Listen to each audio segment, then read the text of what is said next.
महाकुंभ मेले में देश के कोने कोने से श्रद्धालुओं के साथ साधु संत और नागा सन्यासी पहुंच रहे हैं। अपनी अनोखी तप साधना और दिनचर्या के कारण कई साधु भक्तों के लिए विस्मय का केंद्र बने हुए हैं। इन्हीं में से एक संत हैं लाली बाबा उर्फ चक्रवर्ती अघोरी। लाली बाबा इंसान की खोपड़ी में चाय पीते हैं। उनके भारत के साथ विदेशों में भी अच्छी खासी संख्या में भक्त हैं।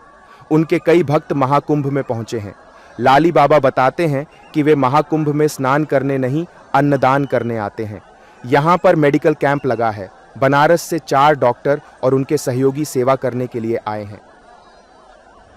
ऐसा है, हम तो स्नान करने नहीं आते, हम अन्नदान करने आते हैं और सेवा करने की कोशिश करते। आज देखिए यहाँ पर मेडिकल कैंप लगा है। बनारस से 4 डॉक्टर और उनका सहयोगी मिलकर आए हैं फ्री सेवा करने के लिए। अभी देखिए जब से आए भीड़ लगा है और ये 2 दिन की सेवा करने आए हैं। आगे जाके कलकत्ता मेडिकल कॉलेज से चक्षु विभाग से आएंगे, वो भी ऐसे 3 दिन के लिए सेवा करने आएंगे। जो भी है सेवा करने आते हैं, वेलकम।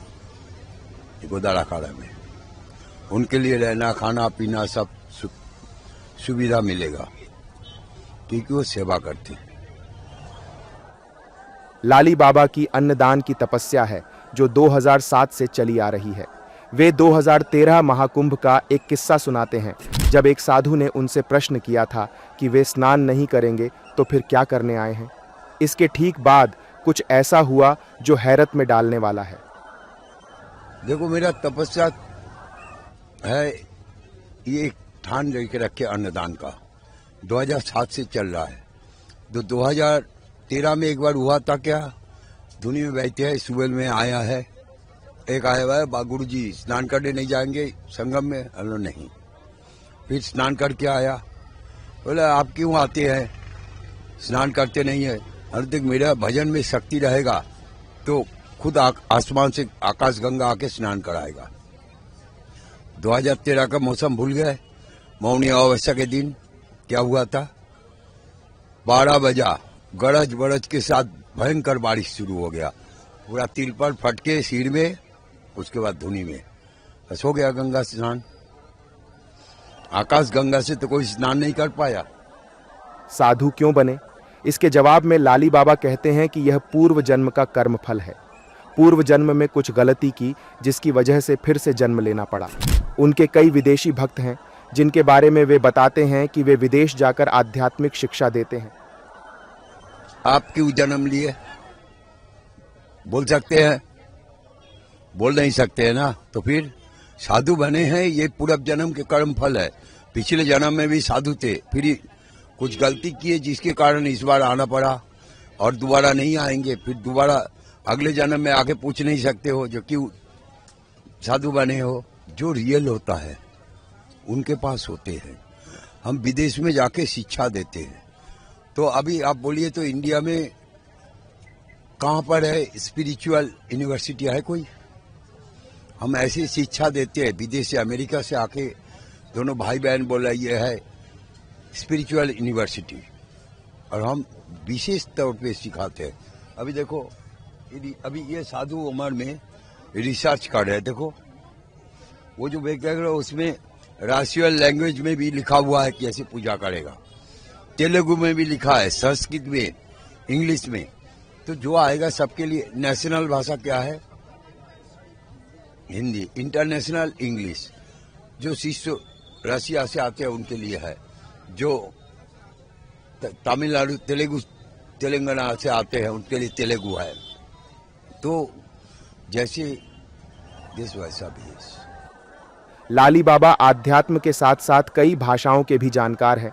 वे बताते हैं कि उन्हें Bangla, Hindi, Bhojpuri, Marathi, Gujarati, Punjabi, Haryanvi, Spanish, French, Russian, जापानी, जर्मन भाषाओं का ज्ञान है।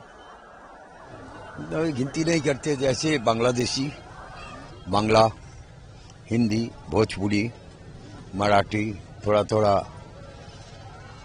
गुजराती, थोड़ा पंजाबी, थोड़ा हरियाणा। पहले काशी बोलते थे, भूल गए।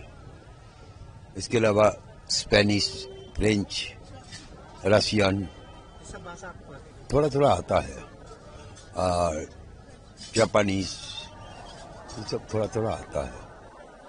महाकुंभ में उमड़े भक्तों के सैलाब पर बाबा कहते हैं कि उन्होंने खेती की है, ये उसी का परिणाम है। उनके विदेशी भक्तों की भक्ति भावना और पूजा पाठ से प्रभावित होकर कई लोग सनातन की शरण में आते हैं। ये तो हम लोग खेती पैदा की है, खेती की है तभी तो आ रहा है।